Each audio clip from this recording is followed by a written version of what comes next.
What is up, shredders? If you clicked on this video, that means you want to know how to write music like a certain Jason Richardson. Now, I can't teach you how to play like him, but I will teach you how to write music like him today. For those of you who don't know who Jason Richardson is and possibly clicked on this video thinking it was about the basketball player, Jason Richardson is an American guitarist who got his start professionally when he joined the band All Shall Perish, which catapulted him into playing with bands like Born of Osiris and Chelsea Grin. After playing in both of those bands, he went solo in 2016 and has supported acts such as Dream Theater and Polyphia. And so the elements of his music are using the natural minor scale, the harmonic minor scale, and then the Byzantine scale. So just for reference, we're going to use A natural minor for these.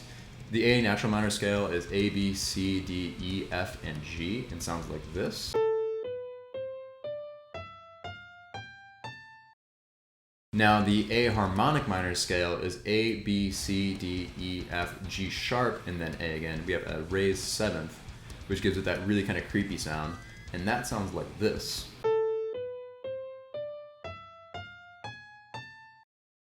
And then after that, we have our Byzantine scale, which is a sharp 4 with our harmonic minor scale. So we have A, B, C, D sharp, E, F, G sharp, and then A. And that sounds like this.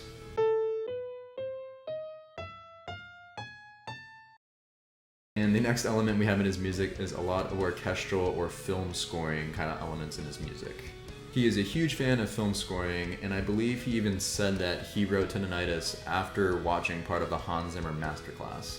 And then the next element we're going to be using is taking advantage of a lot of fast-paced and technical guitar techniques such as alternate picking, sweep picking, and string skipping. And then finally we have syncopated or polyrhythmic breakdowns. So for the syncopation, we're not necessarily playing on every beat, and for the polyrhythms, we have two kinds of rhythms going on at the same time. Usually the guitars will be playing a longer rhythm, something might be in like 5/4, and instead of writing that part with everything playing in 5/4, the drums might be holding down 4/4 by playing, let's say, the crash on every beat, and then the guitars will play 5/4 over that and then have that bleed into the next measure.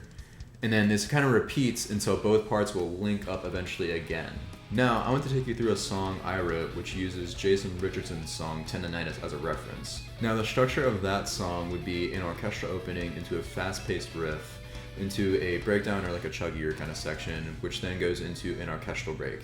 After that, we have a solo, which goes back into the fast-paced riff, and then we end the song with a chuggy breakdown ending.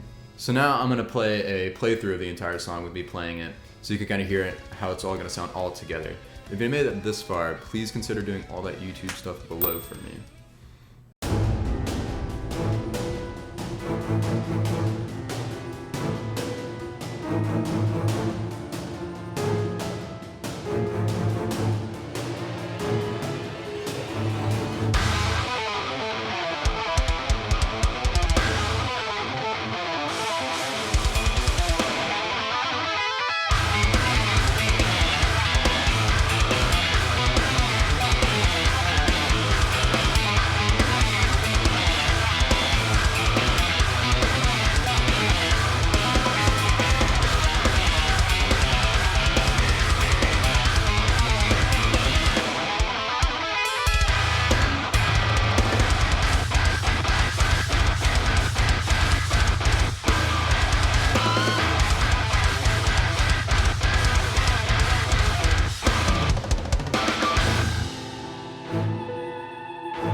So now I'm going to take you through my song and the decisions I made for how I wrote this.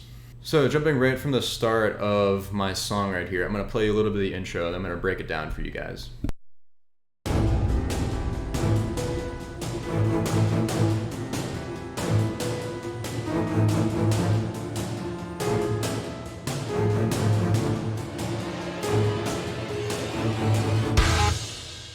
So I started with the piano part up here when creating this intro part, and it's really taking advantage of being in the key of A harmonic minor, and you can really hear that.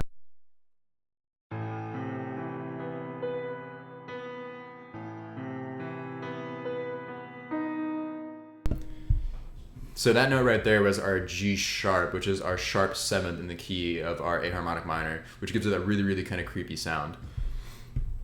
The next part I added to that was our strings right here, the contra and then the cello. I wanted to kind of give this part a little more drive, and this kind of adds that.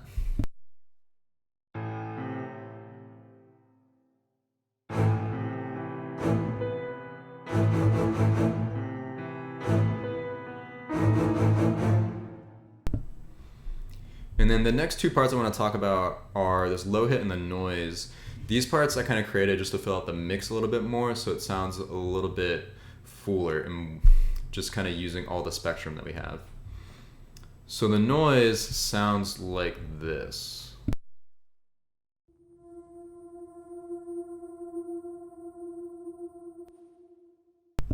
You can barely hear it in the context of everything, but I promise you it's really helping fill out that mix. And then the next part we have with that is this low hit, which is kind of giving us that nice strong punch right in the beginning.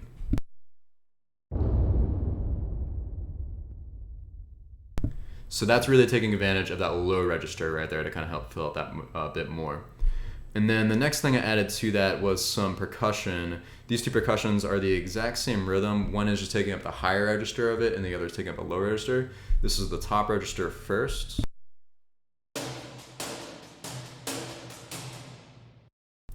And now the lower register.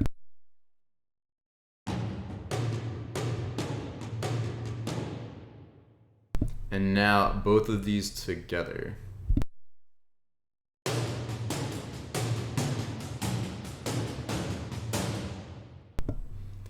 And this is kind of going along with what I was doing with the strings, so just ramping up the excitement to get into the next part.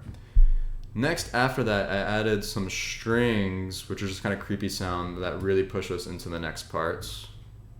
And those, just by itself, sound like this.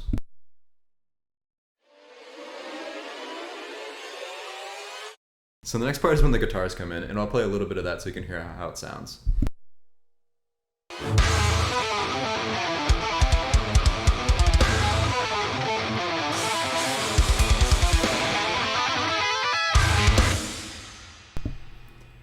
So this part is taking advantage of a lot of string skipping and open strings, so we can go a lot faster without putting in like a lot more effort.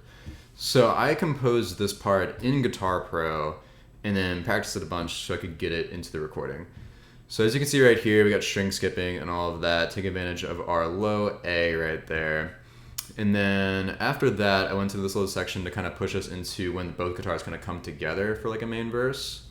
And so when I'm writing these verses, I'm kind of thinking of like an A, B, A, and then something different kind of format, so that it doesn't sound so stagnant and so repetitive. So our first A part would be this section right here, and then our B would be this right here, followed by that.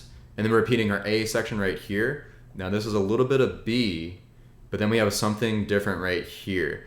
When I was writing this, I originally came with the A section, and I didn't want to work so hard to come up with the B section. So I took the A section right here, copy and pasted it, and just moved the notes up a little bit.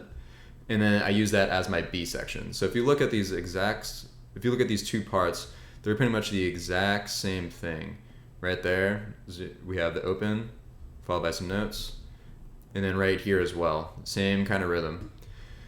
And by using the same kind of rhythm like that, it kind of gives it some continuity, and it sounds like it's all one thing.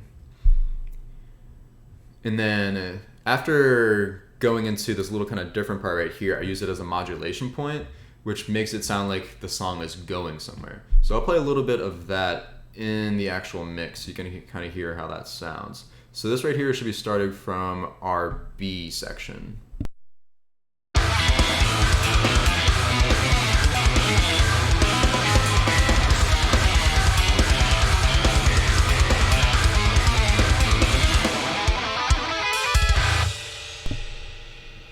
And then right after that, I hit some kind of just ugly chords, and just to kind of go into the next part, which is the breakdown part. And so for this next part, I'm using a very, very long guitar phrase to make it sound very polyrhythmic and make the part sound much more confusing than it actually is. So this is the entire phrase of the guitar, and then I'm having it repeat. But along with that, I'm bringing back our main rhythm, our main riff from the verse right here. One time in the left ear, and then again in the right ear. So you can hear how that sounds right here in our mix.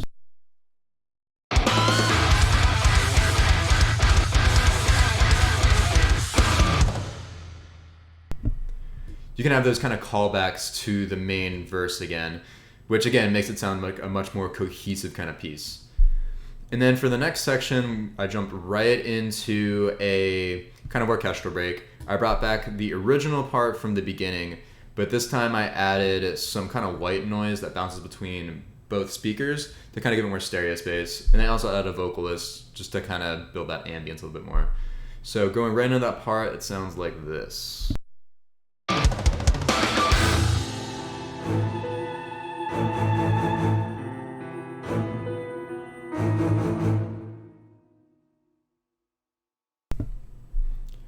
And now this is also where we're taking advantage of writing a guitar solo.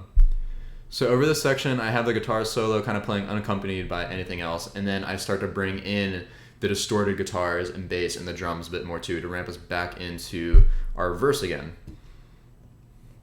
So the guitar solo sounds like this.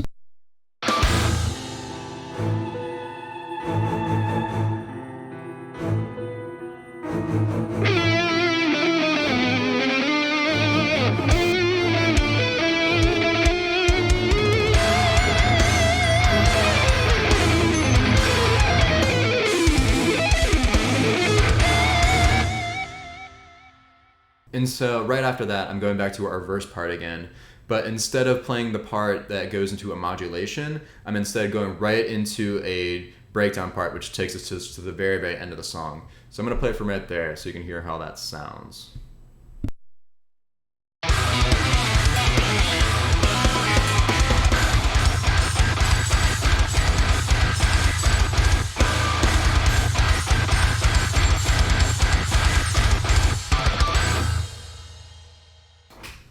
So yeah, that is how you write a song like Jason Richardson. I hope you guys enjoyed it. Again, please consider doing all the YouTube stuff below. It really helps out the channel. And I will see you guys on the next one. Thank you.